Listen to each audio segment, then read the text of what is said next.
Good news and bad news. I start with the good news. Crypto is not dead. Crypto is going to be part of the future. Bad news for the Bitcoin maximalist brotherhood and sisterhood, but usually brotherhood. Thankfully, the dangerous illusion of apolitical money, of crypto money, that is dead. And it should have been dead a long time ago. Should never have had that illusion. When the original paper introducing the code on which Bitcoin is based was published, remember back, well, you're too young to remember, 2008, I spent quite a bit of time trying to decipher the code. I used to code back in the late 1970s. That will give you an idea of how old I am. I was fascinated by blockchain. I mean, it is a pretty remarkable algorithm. I can understand why people feel when they read it or they have their first exposure to it that, my goodness, this changes everything. Because it gives you an opportunity to have a common ledger without a central authority. You understand that. I'm sure you all know that. But the manner in which, through proof of work, through the blocks that are added and therefore verified, the manner in which this is done on a cooperative basis, using problem-solving exercises done by computers, this was pure genius. And I remember coming out of a 3-week period of trying to understand blockchain, the algorithm, and what the implications of that were. I was interviewed by Wired magazine. I was waxing lyrical about the code. And the journalist asked a very difficult question. He said, Mr. Varoufakis, so what is your assessment of this? What can we use it for? And I said, well, it's clearly a brilliant answer to a question we have not discovered yet. It is not money, and it can't ever be money.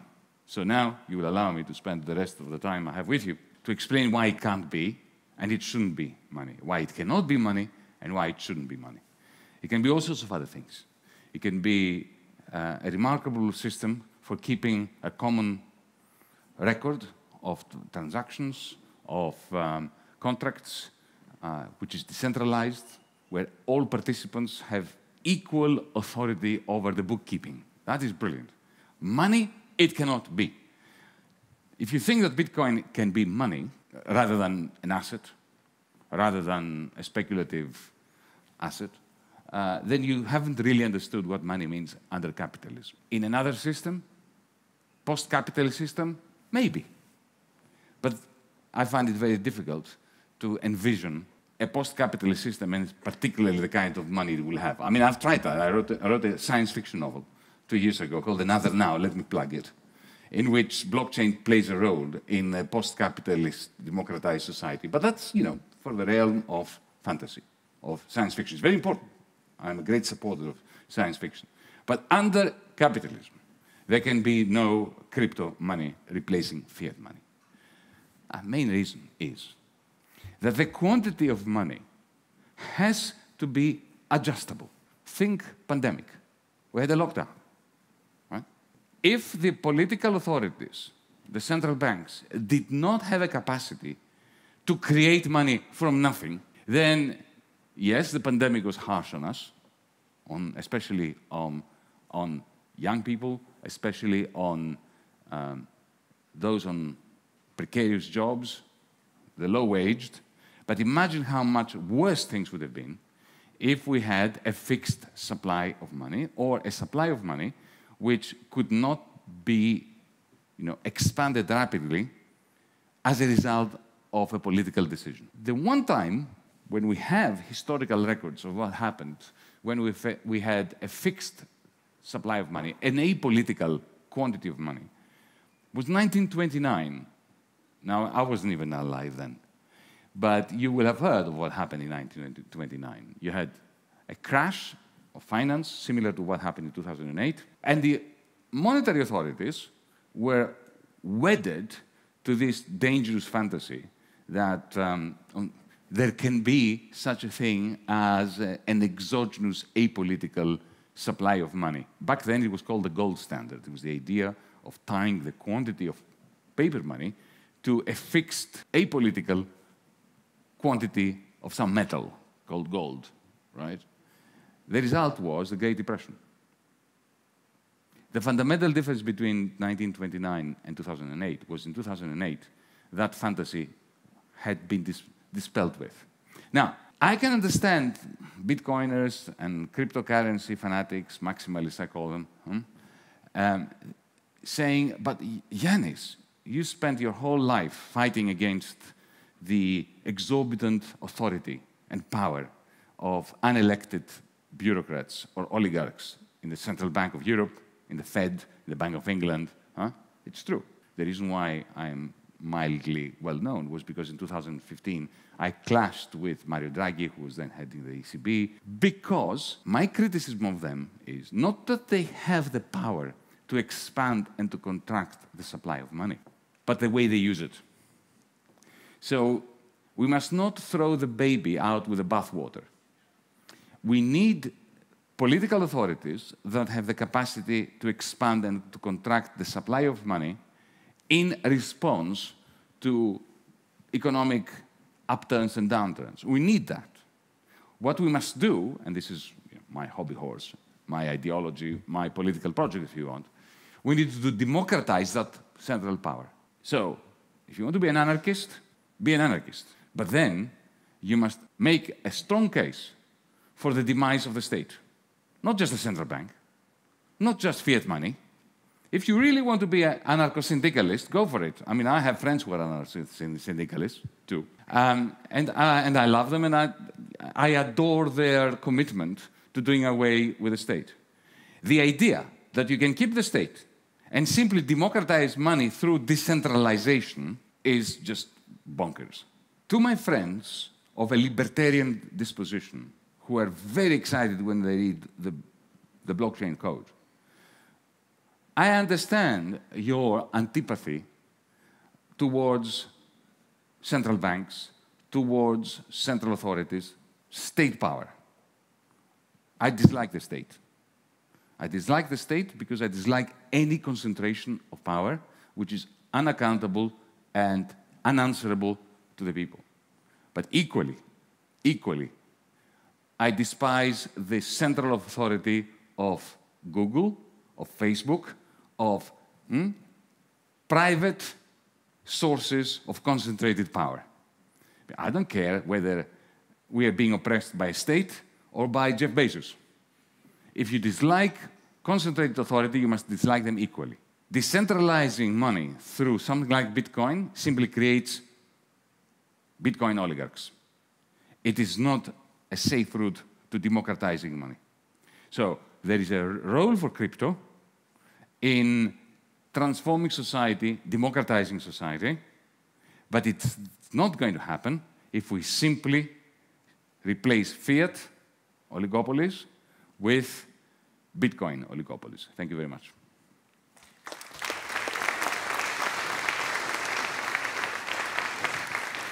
Keep it going for Yanis Varoufakis, everyone. Now, as we all know, this is a debate. This is a battle of minds, and a debate needs another side. Now, we have joining us a really interesting guy. So he's an engineer, and he's also the founder of a scientific marketing agency, and he's found a lot of success doing that. And he's got a differing point of view. The way this is going to work is that we're going to approach the topic of crypto from 3 different topics. We're going to spend 7 minutes debating each topic. We're going to go back and forth across everywhere. But at the end of the 7 minutes, I'm going to ring this bell, and then we move to the next topic. You guys cool with that? Cool.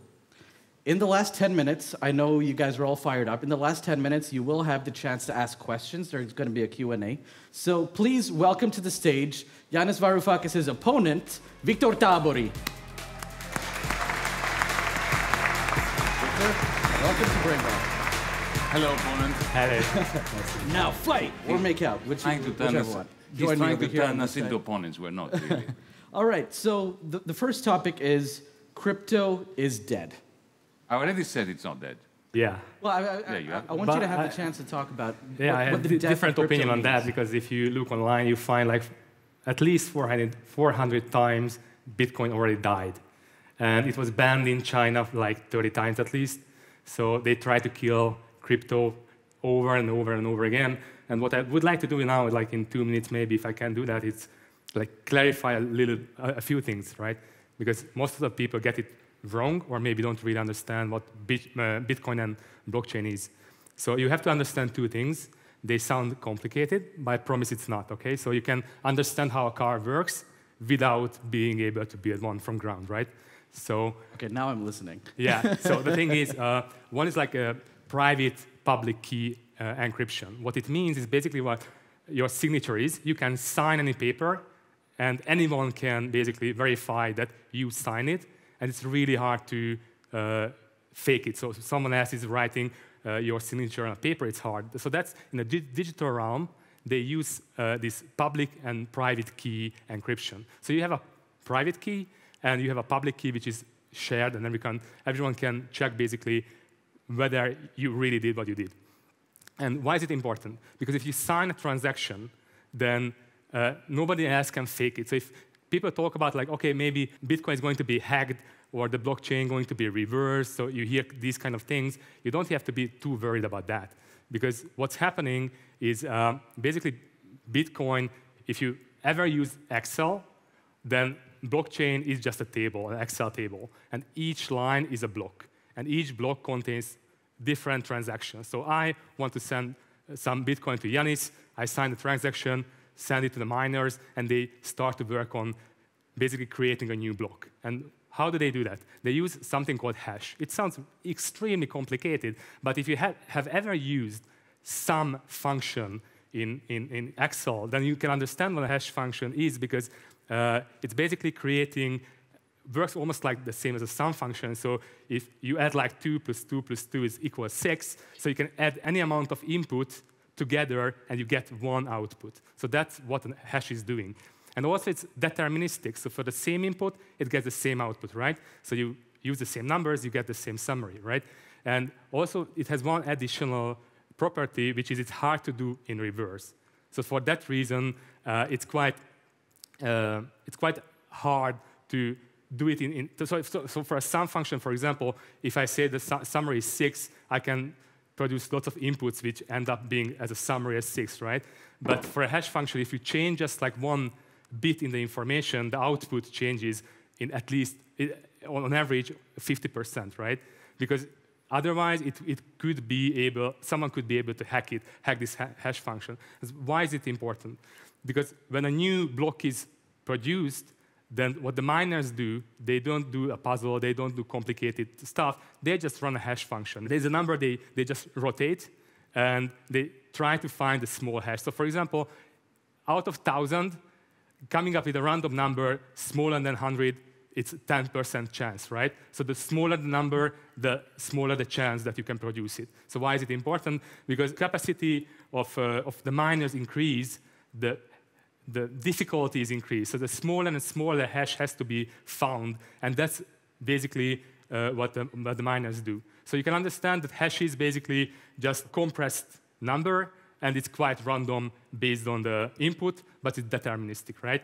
And the rate of the calculation is quite big. So if you just imagine like 1 millimeter, then so if you do like one hash calculation in a second, that's 1 millimeter, you can go around the Earth 5 billion times. So that's the current capacity of the Bitcoin network. And basically, the miners do this calculation because in each row, a block reward is there. So there are transactions I'm paying to get included in the block, and also there's a block reward which is decreasing. It started out of 50. Every 4 years, it gets decreased in half, and it's going to be 21 million. Victor, I've got to interrupt you there for a second. Yeah. Two things. One, you said it wasn't going to be complicated. Yeah, sorry about that.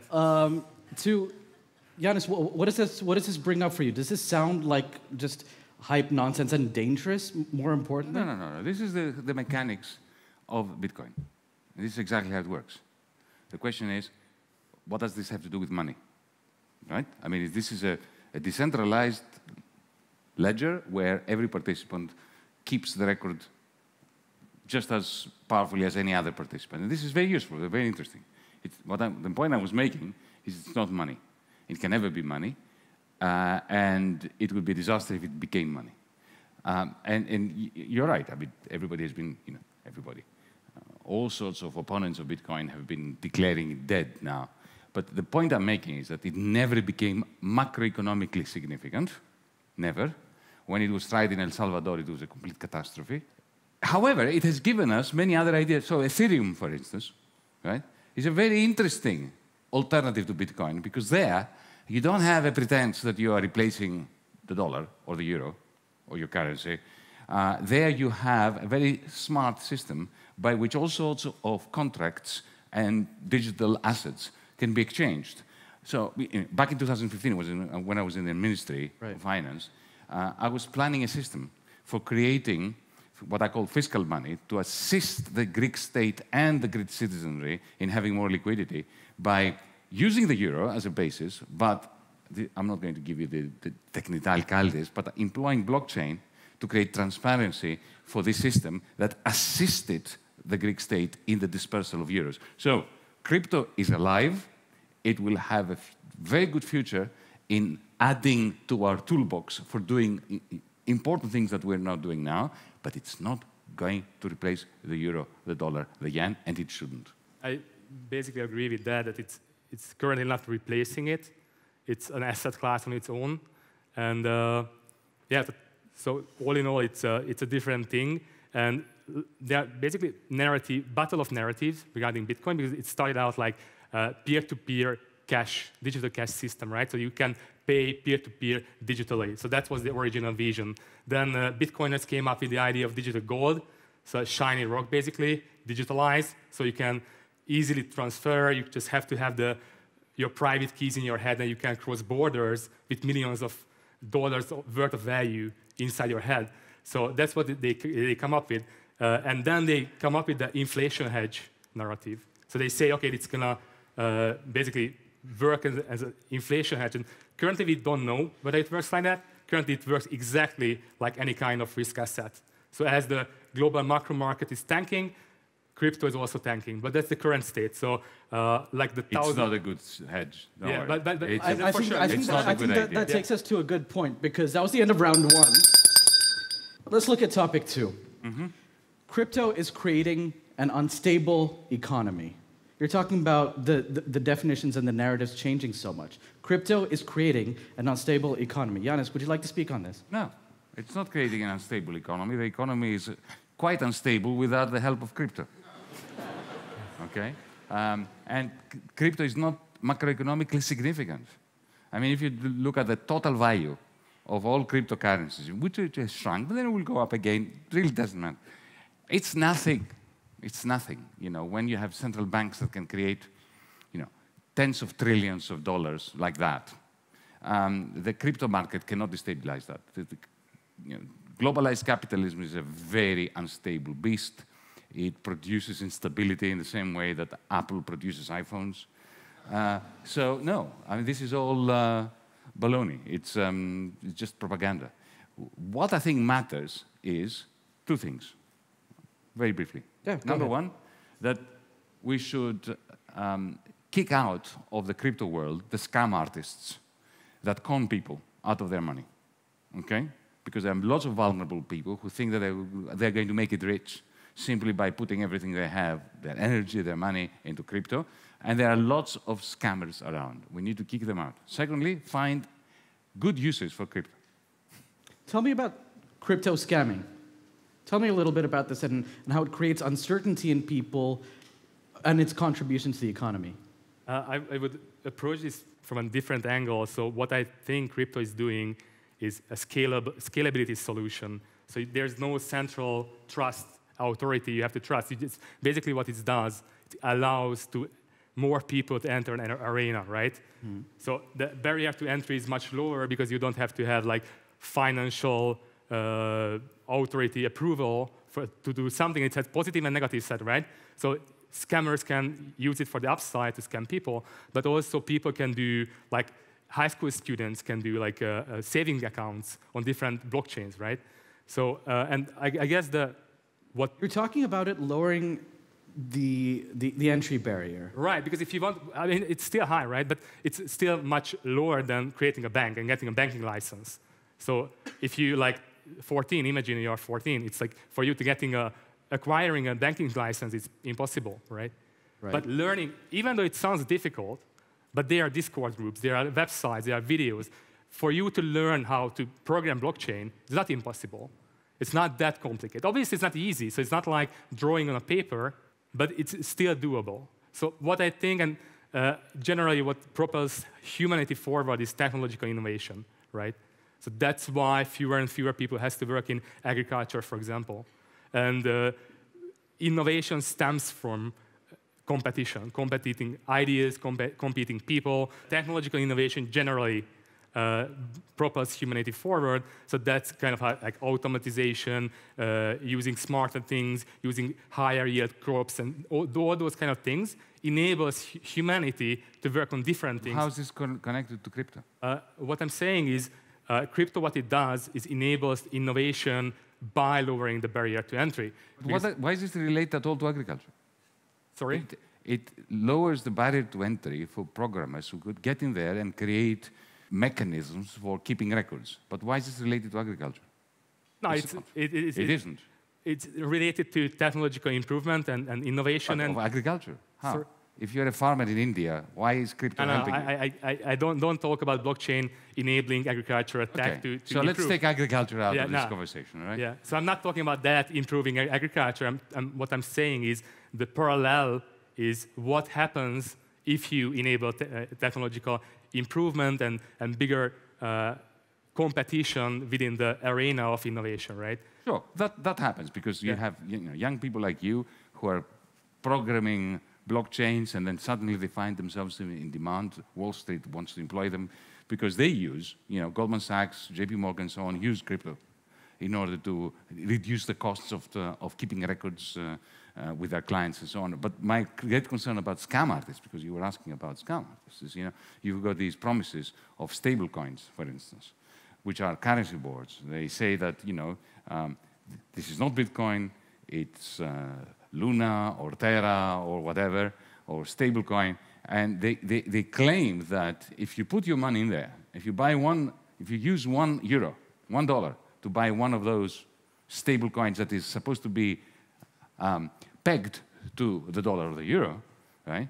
And they don't have the capacity to keep that value there, effectively your savings are threatened. And that's a scam. This is the kind of scam that should be eradicated immediately. So don't believe stable coins. They're not stable. How common is that? I mean, obviously it's there. So if you, it happens everywhere, right? So if you look at the ECB, European Central Bank, it's had by someone who was convicted of signing 400 million euros payment, right? And she got convicted, but still leads the ECB, right? So it's like, yeah, I mean, normal like US dollar is used for like cartels, right?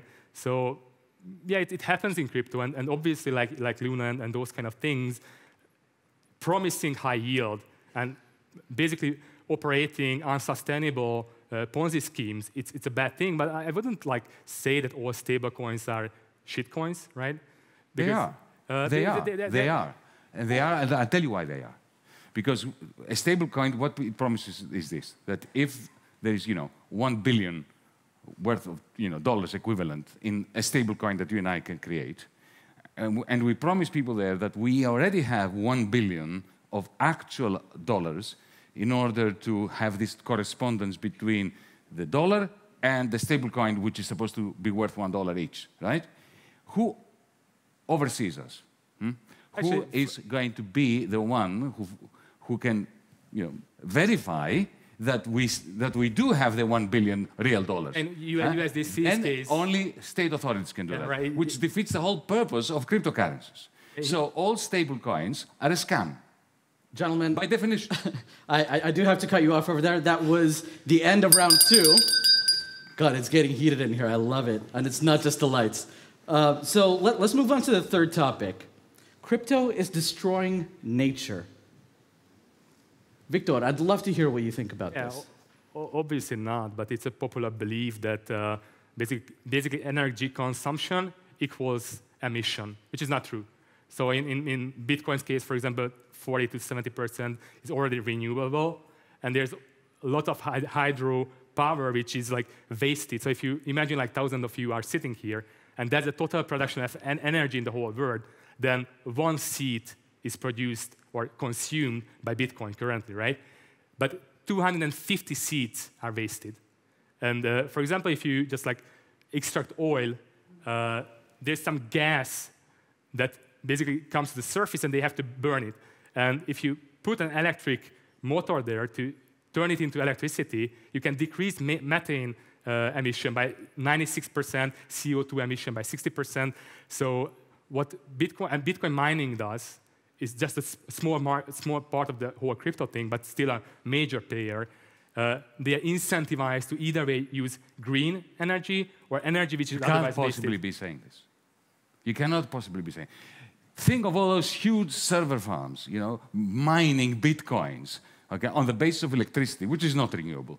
Nobody's being incentivized to produce renewables just because those servers are going where, right? Now, I'll get hot under the collar with this. I love this. I'm not saying that crypto is destroying nature. We have multiple ways of destroying nature. We do it by burning coal, especially now with the war in Ukraine, we're all drilling again for gas and fossil fuels. We're committing a crime against the species. But crypto is adding to that, because there's absolutely no doubt that all this mining, okay, is using whatever electricity they find. In China, from where they were evicted, they were using, you know, electricity produced by coal, primarily. There were all these big ideas about using, in El Salvador, volcanic geothermal power and so on, but this is all theory. So it is a problem. You know, I don't think you're doing the crypto cause any good, any favors, by saying that it's not a problem. It is. It is adding to humanity's destruction of nature. Now, it doesn't have to be that way. If we all went renewable, if we invested seriously in green energy, then crypto wouldn't have any negative impact on nature. So it's not, if I were you and I wanted to defend crypto, I would say that yes, crypto is adding to the damage that we are all doing on nature, but it doesn't have to. All we need is a green transition in the energy market, and then crypto will have no negative impact on the planet. What does that bring up for you? Like, what does the transition towards a greener usage of crypto mean for you? I mean, it's not obviously it's a problem, but you always have to see the context. So if 250 seats are wasted in a 1,000-seat room, right, then that's the biggest problem in the whole room right now. Yeah, we can talk about that small seat, but you can also say okay, League of Legends game is played by hundreds of millions of people, and they on average play 823 hours per year, and it's already the same amount of energy they burn on Bitcoin. So I'm not trying to really defend Bitcoin here. I'm just trying to provide the context, so how big the problem is. And it's not theoretical. So I just talked to a gentleman here who actually run farms, mining farms in Sweden, in the northern part of Sweden, and also now in Texas as well. And yeah, if renewable energy is abundant and by 250 seats being empty and wasted, it's not empty, it's wasted. So for example, now if Russia is not selling the gas, they have to burn it. And if you burn it, it's much worse for the environment than if you actually use it and convert it into electricity or something like that. So yeah, I get it, it's a problem. I just wanted to illustrate but the science. You really do not want to fall behind the kind of defense that, Putin does the worst things than Bitcoin. And that's not a good... No. It's not a good defense of Bitcoin. What I try to say is, it's already happening here, right? So it's in the neighborhood, it's happening. They have to burn it if they don't use. So that's why I said usage doesn't equal to emission. Yeah, and so we should be arguing against burning it and against fossil fuel extraction. We should not be saying, oh, but that means that Bitcoin is not so bad. I don't get on the bandwagon of demanding a green transition, and then you can have your crypto games. Actually, that's happened, for example, in Ethereum, since you brought it up. So Ethereum just now transitioned to proof of stake, which means that the consumption decreased more than 99%. So it's happening outside of the Bitcoin sphere, and I don't try to I don't really feel that comfortable to defending Bitcoin itself, but yeah, I still think that it's bringing more good than bad. But the original crypto enthusiasts are completely against the transition of Ethereum to proof of stake, because it means that the whole decentralization idea, suddenly people who have more money have more votes in deciding the path of Ethereum. Yeah, but Ethereum already split in the back. Crypto freaks are against what happened to Ethereum, which is reducing the energy used. Yeah, but I mean, if you look at what Vitalik Buterin is saying, who is basically de facto CEO of Ethereum, if you want to a figure who is leading the whole movement, he said with proof of stake, you can abstract away the physical work and physical electricity usage, and you can basically try and research and find new ways to do the work. Did anybody understand that? No. You didn't, unless you had read it before. You know what this guy was, the CEO that you mentioned, you know what he's doing? He's trying to justify the fact that Ethereum is becoming more oligarchic and is turning against the roots of the crypto movement. Yeah, but if you look at what happened in 2015, August 15, Satoshi Nakamoto wrote an email, that was the last email from his Vistamail account, that he said that it was about the block size thing, and he said that Bitcoin was designed to protect against figures who are charismatic. Let it be Gavin Anderson, who was leading the Bitcoin development back then, or Barack Obama, or Satoshi Nakamoto.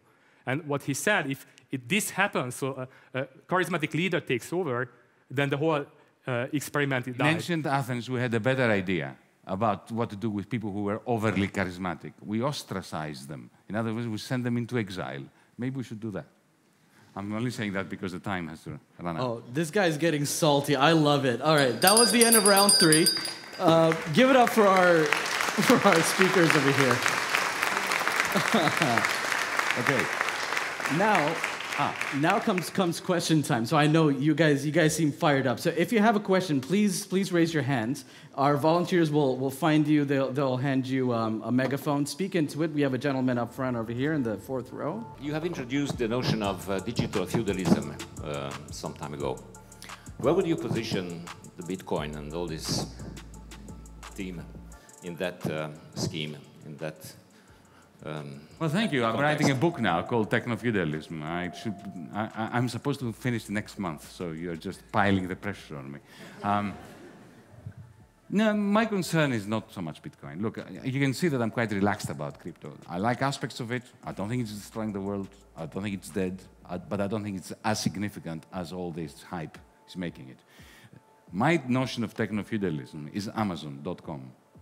It is big tech. It is a combination of central bank money, printing, flowing into a new kind of capital, which I call cloud capital, which is this cloud-based algorithmic network that has a capacity to replace markets and to turn all of us into a kind of cloud serf, in the sense that, think about it, take Alexa from Amazon, I'll be quick. You have Alexa sitting on your desk. It's very useful. You use it to order milk, to switch on lights, start the engine of your car, all that useless stuff, but very pleasant. What Alexa does, Alexa doesn't exist. It's connected to the cloud, right? And it's connected to a system, a network, which effectively what happens is this. It is training you to train it to know what you want in order to give you good suggestions about books, about things you may want to do, that surprise you by how good they are. I'm constantly surprised by the quality of the suggestions I get from Alexa, from Amazon.com about books, movies, and so on. They do recommend the things I like. It is as if they know me. It's eerie and creepy, right? Which means that next time they suggest something to you, you'll be more amenable to buying it. And then the same algorithm, the same piece of cloud capital, as I call it, is the one that sells it to you. So you've stepped out of the market. Amazon.com is not a market. It's a kind of fiefdom that is digital, and it belongs to one man. That is the kind of techno-feudalism which I think is replacing capitalism. And the reason why I decided to write a book about it. I hope that answers your question. Crypto might be a solution to all this, integrated in a political project for changing property rights over the networks, over land, over energy, and so on. I hope that answers your question. Thank you very much. Do we have another question?